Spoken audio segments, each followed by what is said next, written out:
Sahabat kreatif, kita masih dalam perbincangan bersama dengan Romo Matius Mali CSSR dan kita masih berbicara tentang konsep berpolitik orang Kristiani. Semakin menarik, semakin hangat gitu perbincangannya. Dalam Perjanjian Baru, bagaimana pandangan tentang iman gereja perdana, tentang keikutsertaan umat perdana di dalam kehidupan bernegara? Baik, kita belajar singkat saja kalau dari seluruh Perjanjian Baru, khususnya dari keempat Injil, bagi saya yang menguat di sana adalah bagaimana pandangan gereja Perjanjian Baru, tentu dalam hal ini pandangan Yesus yang diikuti, yaitu bahwa Yesus mengajak, atau Perjanjian Baru seluruhnya mengajak umatnya untuk terlibat aktif juga di dalam hidup berpolitik. Ya, konsep yang paling kuat di sana adalah pesan Yesus, berikanlah kepada kaisar apa yang menjadi hak kaisar, dan kepada Tuhan, kepada Allah apa yang menjadi hak Tuhan atau hak Allah itu. Artinya bahwa ajakan di sana untuk bersama-sama hidup di dalam sebuah komunitas, ya, bahwa kita hidup di dalam sebuah komunitas, tidak bisa kita lepaskan diri dari hidup itu, gitu ya. Hidup sosial kita, artinya kita harus hidup sosial, dan di sana juga artinya kita juga memainkan pengaruh kita, yaitu politik kita di dalam kebersamaan itu. Dan tentu saja sebagai warga kerajaan Allah, kita pun juga harus juga menyembah Tuhan. Artinya bahwa di dalam hidup menggereja kita juga mesti, atau di dalam hidup keagamaan kita juga mesti menyembah Tuhan, dan tidak ada perbedaan yang mendasar untuk ini kalau menyembah Tuhan berarti tidak sosial gitu ya, antisosial, bukan ya. Sebaliknya, kalau kita menyembah Tuhan kita harus juga sosialis malahan gitu ya, dalam arti kita hidup bersama dengan orang lain. Kalau kita menyembah Tuhan berarti kita mesti menerima orang lain dalam kehidupan kita. Sebaliknya, kalau kita juga menerima orang lain dalam kehidupan kita, itu adalah bagian yang mengalir dari iman kita akan Tuhan. Dan bagi saya itu pelajaran yang dapat kita belajar dari situ. Dan poin kedua adalah yang menguat di sana pesan Yesus tentang para pemimpin. Artinya kalau kita jadi pemimpin, kita harus jadi pelayan. Ya, dia katakan pemerintah bangsa-bangsa memerintah dengan tangan besi, tapi tidaklah kamu. Kalau kamu mau memerintah, hendaklah kamu menjadi pelayan, gitu ya. Kalau kamu mau menjadi terkemuka, hendaklah kamu menjadi hamba, menjadi pelayan bagi sesama. Artinya bahwa di dalam hidup bersama itu mestilah, khususnya pemerintahan atau politik itu haruslah politik yang melayani. Dan itu promosi saya untuk mengatakan politik itu akhirnya menjadi pelayan, menjadi hamba. Jadi kalau seorang mau menjadi presiden atau mau menjadi gubernur atau bupati, dia betul harus menjadi hamba. Artinya melayani. Ya, melayani itu berarti mengutamakan kepentingan rakyat di atas kepentingan dirinya, gitu ya. Dan tidak boleh mengeluh, karena itu memang konsekuensi dari sebuah pelayanan, gitu ya. Jangan bilang, aduh saya capek, saya begini, tidak, gitu ya. Karena itu ya memang harus terjun di tengah masyarakat, hidup di dalam masyarakat, dan ya betul-betul ya menjadi pelayan. Kalau mau menjadi pelayan, dia tidak bisa tinggal di istana mestinya, begitu ya.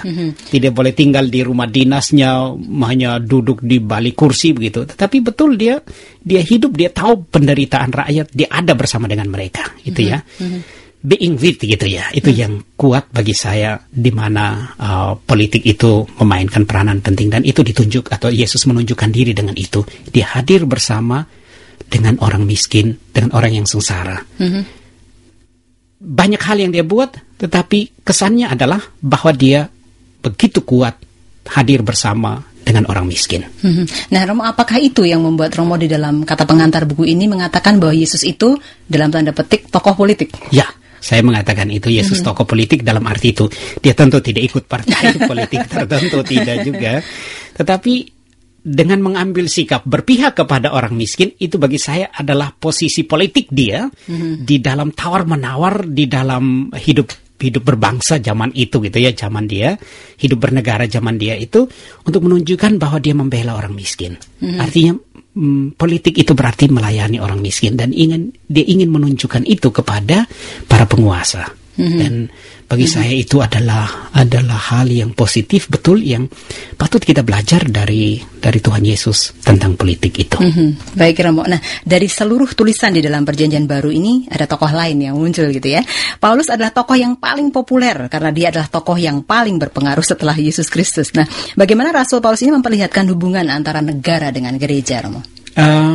Ada dua pandangan Paulus di dalam politik, ya. Satu dia katakan kita aktif di dalam politik, yang satu dia katakan tidak boleh berpolitik. Ya, artinya kita ini orang-orang pilihan Tuhan, jadi tidak bolehlah terjun di dalam politik. Rupanya Paulus melihat bahwa situasi politik itu negatif gitu ya, sehingga dia mengatakan tidak bolehlah kita. Masa kita orang-orang suci, orang-orang yang dipilih Allah harus diadili oleh orang-orang yang tidak dipilih Allah gitu ya. Karena itu bagi saya berasumsi dia melihat begitu negatif. Di sisi lain dia melihat bahwa kita harus terjun di dalamnya karena kita hidup bersama dengan masyarakat. Kita ada di dalam masyarakat, maka kita juga memainkan peranan penting kita gitu ya. Tetapi dari keseluruhan itu saya boleh melihat hal-hal yang sangat bagus diuraikan oleh Paulus adalah bahwa pertama, politik itu bagi dia adalah sebuah keikutsertaan kita di dalam hidup bersama dan kita memainkan peranan kita untuk menentukan kesejahteraan bersama dari komunitas. Dan di situ mungkin bagi saya kita belajar dari Paulus bahwa politik itu akhirnya membuat orang untuk sejahtera atau kesejahteraan bersama yang kemudian kita kenal dengan bahasa kita bonum commune itu ya, common good. Jadi orang ya betul hidup dalam sebuah kesejahteraan. Ya, kesejahteraan dalam pengertian yang paling dasari adalah tercukupnya sandang, pangan, papan, dan hak-hak orang seperti pendidikan, kehidupan, dan lain sebagainya harus betul diperhatikan. Dan itu adalah jasa Paulus untuk mendudukkan kembali bagaimana gereja harus hidup di dalam masyarakat. Dan ini juga yang mestinya harus dipromosikan oleh gereja di dalam masyarakat. Dan gereja sendiri harus menunjukkan diri bahwa dia memang mesti terlibat di dalam masyarakat. Dan bagi saya itu akhirnya poin yang kemudian digarisbawahi oleh bapak-bapak konsili kita, Konsili Vatikan kedua, khususnya dalam Gaudium et Spes nomor 1. Dia katakan di sana kegembiraan dan harapan duka dan derita orang-orang zaman ini adalah juga kegembiraan dan harapan duka dan derita dari pengikut Kristus. Artinya bahwa kita akhirnya mesti mengakui diri bahwa kita hidup di dalam masyarakat, dan karena itu kita mesti terbuka juga terhadap masyarakat dan membuka mata bahwa masyarakat siapapun itu, entah dia Islam, entah dia Kristen, entah dia Hindu, Buddha, atau bahkan juga orang yang tidak beragama, bagi saya kita menerima mereka sebagai saudara. Dan itu berarti nilai solidaritas menjadi nilai dasar untuk sebuah hidup baru. Dan itu bagi saya jasa Paulus juga untuk menempatkan itu kembali, bahwa politik itu berarti bersolidar. Romo, terima kasih sekali perbincangan yang sungguh menarik ini, semoga membawa inspirasi bagi banyak orang. Saya menulis waktu itu memang dalam rangka juga untuk pemilihan legislatif ya. Hanya memang saya agak kecewa karena saya keliling di banyak paroki dan mempromosikan sebuah politik yang betul-betul jujur, bersih. Tetapi kalau kita membaca koran dan membuka televisi, di mana-mana ada money politics gitu ya, ada jual beli suara, ada serangan fajar, ada ini dan itu yang betul-betul bagi saya, apakah segini kita gitu dan ya? Yang menurut saya yang berbahaya adalah informasi-informasi yang didapatkan benar. Yang tidak tepat. Artinya itu berita bohong gitu ya, berita yang tidak benar. Black campaign itu terlalu jelek kita di Indonesia. Gitu dan ternyata banyak yang percaya. Kalau saya melihat loh mereka nge-share gitu ya berita-berita dari dunia maya dan percaya gitu. Dan percaya. Menganggap misalnya mengatakan salah satu calon presiden kita gitu ya telah meninggal gitu, dan orang percaya aja gitu. Padahal orangnya ada gitu. Gitu ya.